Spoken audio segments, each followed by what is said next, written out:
If you're experiencing a sense of déjà vu watching this, don't be alarmed. So am I.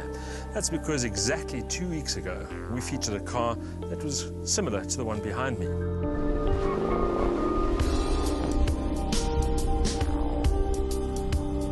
Both were Mercedes-Benz cars, both wore the CLS badge. But the difference is that our star 2 weeks ago was the CLS63 AMG. Now this model is the CLS500 and it's just been launched in South Africa. The original CLS pioneered the luxury four-door coupe segment, linking the space and refinement of a luxury sedan to the sporty style of a coupe. This is the second generation version, and there's a choice of CLS350 and CLS500 models, as well as the CLS63 AMG, of course. The CLS is lighter and more aerodynamic than its predecessor, and while it's not as aggressive as the AMG, it's still attractive. As we intimated when we drove the AMG version 2 weeks ago, the good news is that the CLS in second generation form is a lot more handsome than its predecessor. It borrows a lot from the SLS in terms of the front end styling, and if you look at it from the side, it looks a lot more muscular and much more composed. It's only really the rear end that still looks a bit extended and droopy, but frankly, that's become a CLS hallmark. Fortunately, there's much to like here from a visual perspective. The new CLS looks more sculpted and purposeful, with boldly executed accents that emphasize the car's muscular appearance. The rounded roofline underscores its wind-cheating profile, while those LED headlights add a futuristic touch to the classic front grille treatment. The alloy wheels fill the wheel arches nicely, while a front spoiler and rear diffuser suggest a measure of sporting intent. Those large taillight clusters serve to emphasize the imposing rear end, but the twin squared-off exhaust tailpipes suggest that the CLS500 may offer some performance appeal too. As it turns out, the CLS500 enjoys being driven with a certain amount of gusto and provides a cabin that is suited to both driver appeal and luxury car comfort levels.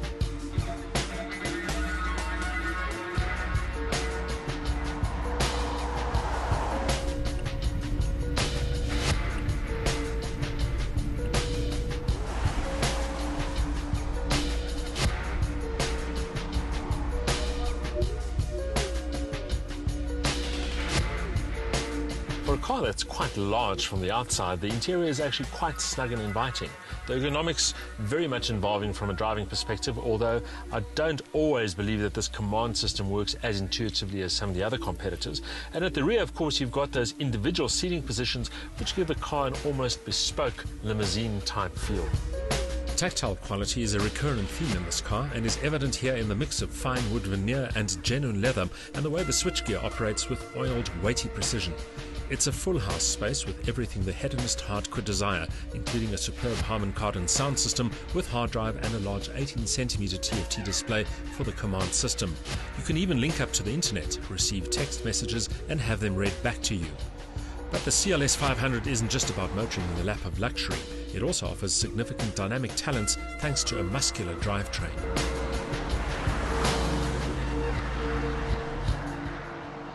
The bread and butter CLS range comes in two flavors. There's the CLS350, which has a 3.5-litre V6, and this car, the CLS500, which is powered by a 4.7-litre V8. Maximum power, 300 kilowatts, maximum torque, 600 Newton meters, and drive is to the rear wheels via a conventional 7-speed automatic gearbox.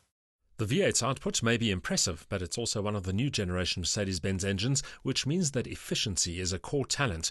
In that sense, the CLS500's claimed fuel consumption figure of 9 litres per 100 k's for the combined cycle seems impressive.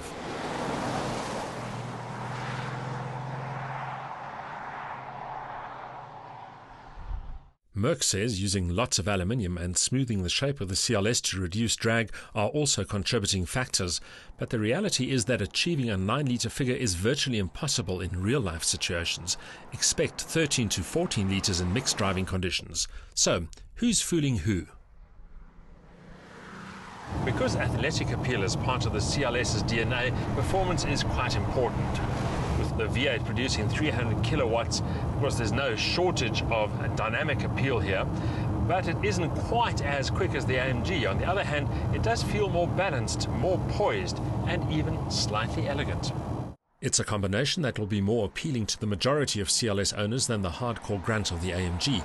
But make no mistake, this is a very rapid car indeed. 5.2 seconds for the 0 to 100 sprint is impressive for a 1.9-ton car. The suspension is beautifully sorted, and the CLS enjoys being piloted with some enthusiasm, offering a driving experience that's never short of athletic flair.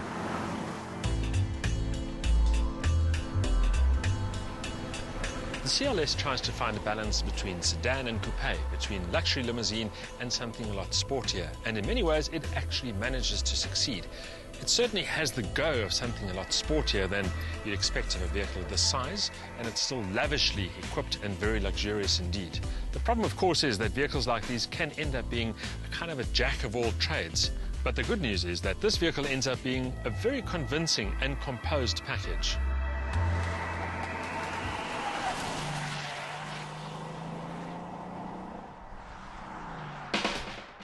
An impressive drivetrain links V8 muscle and refinement to a well-sorted chassis that feels more sports car than limousine when pressing on.